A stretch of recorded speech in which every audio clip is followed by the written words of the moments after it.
Today we're going to talk about step 25 of your 28-point furnace tune-up and inspection. Step 25, clean and clear combustibles from the furnace space. So here's something that nobody ever thinks about. In 90% of the homes we walk into, they got stuff stacked all around the furnace. Never surprises me when I see it.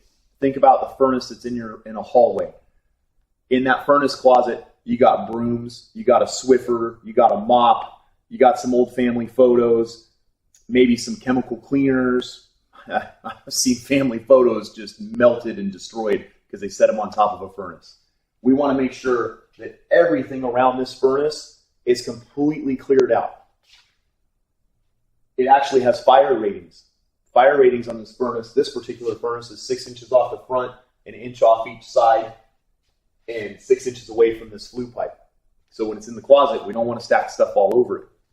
There's another fun scenario. Furnace in your garage. What else do you have in your garage? You got your car, maybe some chemicals, maybe some paint, some storage for boxes, so on and so forth. Well, if you've got chemicals around this thing, and those chemicals are getting out into the air, it can cause this metal to deteriorate quicker than it should. Maybe you set a box right here on top of the furnace. I see it all the time. That flue pipe's 200 plus degrees. You set a box on it and it starts to burn through the box.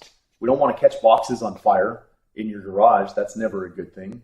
So part of your tune-up, come out and make sure everything that could damage this furnace or potentially start a fire in your home, we'll make sure all that stuff's cleared away from your furnace so we make sure we get the proper lifespan out of your equipment and make everything run right and keep you and your family safe and healthy.